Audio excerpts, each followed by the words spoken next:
ကျွန်တော်ကတခုပဲကြားချင်ပါတယ်အားလုံးအခုဘာဖြစ်နေလဲဆိုတော့ပျော်ရဲလားဟေးမောင်တို့ရေနည်းနည်းတိုးနေဟိုးနောက်ကတိုးနေပျော်ရဲလားဟေးမောင်တို့ရေ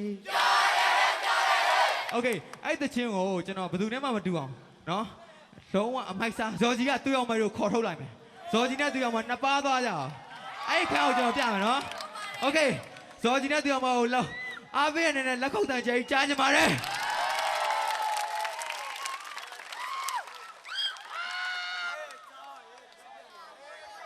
DJ man, are you ready?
ပြစားမိုက်လား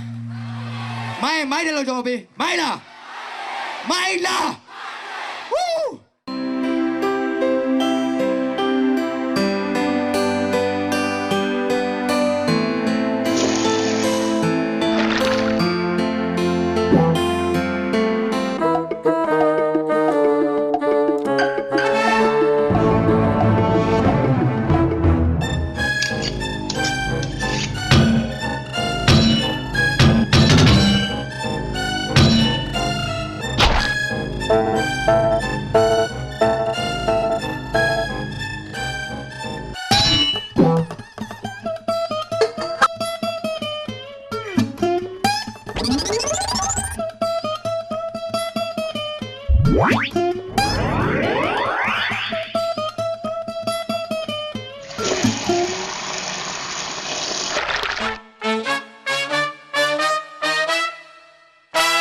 ထွက်ပင်ရင်းနဲ့အိမ်သာအနည်းဆုံးပင်90กว่าပါစေ ဒီနေ့မင်းကငါသားရတယ်ကျွန်တော်ဘာဖြစ်နေလို့လဲရှိတာမင်းရှုံနေဆိုတော့လည်းငါပဲအိမ်သာတက်တယ်ငါပဲဒီကြောင်ကြီးကိုင်တဲ့ငါပဲရစ်ပတ်တဲ့ဘောလုံးကိုင်တဲ့ငါပဲဒီလောက်ရစ်ပတ်တာငါလုပ်ပေးရပြီမင်းငါကိုဆက်ပြတယ်စင်မပေးဘူးဒါကြောင့်မင်းကငါသားရနိုင်မယ်ဘာဖြစ်လာလဲတာလက်မရရဲ့ ဘယ်လက်မဲလဲတာရဲ့ တာအိမ်မနေရ အိမ်မက်တယ်မဟုတ်ဘူးပါအပြင်မှာလဲလက်ညစ်ပတ်ရင်ယောဂရတယ် ဆရာတာဘာဖြစ်တာလဲ ဝမ်းလျှောယောဂဖြစ်တာပါလက်မဆေးပဲအစာစားမိလို့ဖြစ်တာလေလက်ကိုဆေးပြန်တော့လေလက်သေးရှည်နေလက်သေးချားထဲမှာဝင်နေတဲ့ကြီးကိုရင်နူးပေးလို့ဖြစ်ပြီးယောဂရနိုင်တယ်ဒါကြောင့်လက်သေးကိုလည်းမှန်မှန်ညှပ်ပေးတင်တယ်ကဲသားအစာစားပြီလို့ပဲဖြစ်ဖြစ်မစားခင်ပဲဖြစ်ဖြစ်လက်ကိုစက်ပြန်နေတိတိကျကျဆေးရမယ်နော်